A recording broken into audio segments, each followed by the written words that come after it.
Alright, here is the third video in my series, now with an improved backdrop. So this is going to be a short one. I only have 2 boondoggles to show today. Here they are, but the concept here is simply, actually now that I think about it, I have a third one. Here, let me grab it. Fits this category, but this is a little bit of a less explored category for me, but this is making boondoggles that, oh, there's another one right there, that resemble real life objects.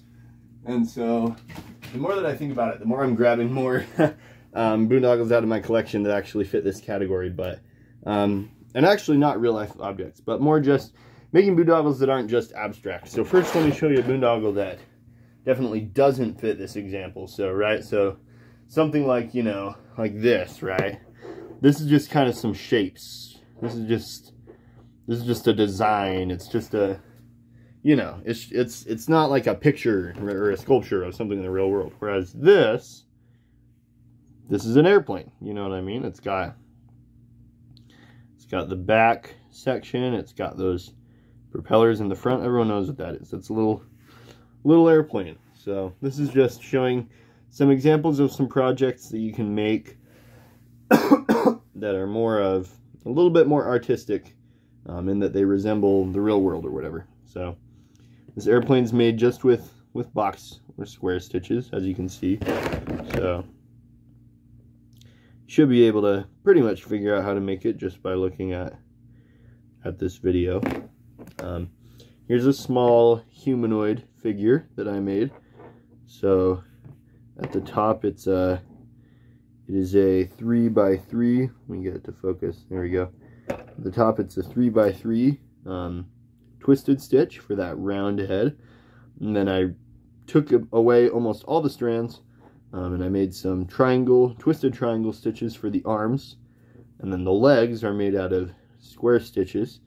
And I purposely took advantage of how the stitch tends to bend when you add strands in the middle, in order to make his legs angled outward. Then I used some 90-degree stitches for his feet, which unfortunately kind of tend to angle in like that a little too much, which I did not intend. So I intended for his legs to be, you know, just kind of like that. And then I left some length on the end of his hands there, kind of as fingers. And then next I have this kind of squid looking boondoggle that I made. The kind of funny story behind this one is I made this top portion, and I was just doing this this color rearranging technique, this color switching technique, was what I was mainly wanting to practice a little bit. And so I made that kind of pause button or eyeball kind of a symbol.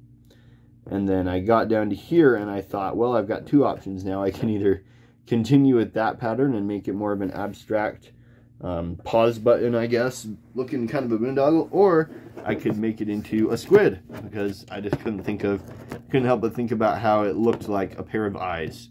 And so then I added all these legs, these 5 circle stitches, in order to make kind of like a squid. Next I have this sword here, and so this one I can't exactly remember if I was planning on making a sword when I started or not, but that is what it ended up being. And so it's got this handle, and then this middle section unfortunately doesn't hold its shape quite like I want it to.